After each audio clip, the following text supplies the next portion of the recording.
நான் உம்மை நோக்கி சத்தமிட்டு உம்முடைய பரிசுத்த சன்னதிக்கு நேராக கையெடுக்கையில் என் விண்ணப்பங்களின் சத்தத்தை கேட்டருளும்.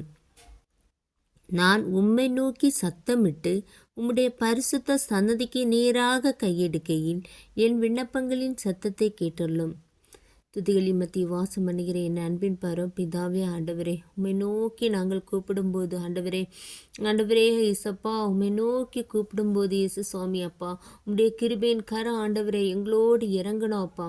இந்த இரவில் ஆண்டவரே, இந்த வார்த்தையை கேட்குற யாராக இருந்தாலும் இயேசு சுவாமி, அவர்களுக்கு மேலே ஆண்டவரே, அவர்கள் உம்மை நோக்கி கூப்பிடும்போது ஆண்டவரே நீர் அவர்களுக்கு உதவி செய்யும் அப்பா. ஆண்டவரே நீர் சொல்லியிருக்கிறேன் அப்பா, உம்மை நோக்கி நாங்கள் கூப்பிடும்போது ஆண்டவரே இந்த விண்ணப்பங்களின் சத்தங்களை கேட்டல்லங்க ஏசப்பா. ஆண்டவரே ஆண்டவரே உம்முடைய கிருபையின் கரம் இறங்கட்டும் அப்பா.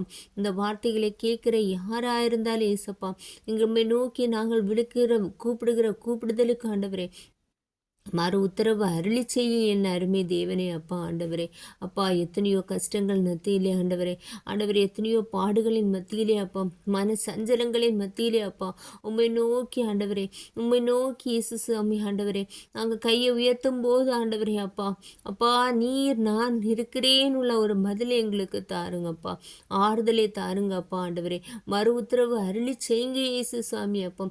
எங்கள் விண்ணப்பங்களின் சத்தங்களை கேளுங்க இயேசு சுவாமி. ஆண்டவரே நீர் கேட்பீங்கன்னு ஆண்டவரே, இந்த இரவு வேளை ஆண்டவரே எங்களுக்கு உங்கள் விண்ணப்பங்களின் சத்தங்களை நீர் கேட்பீராக இயேசு சுவாமி.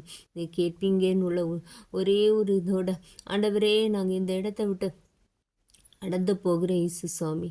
ஆமென்.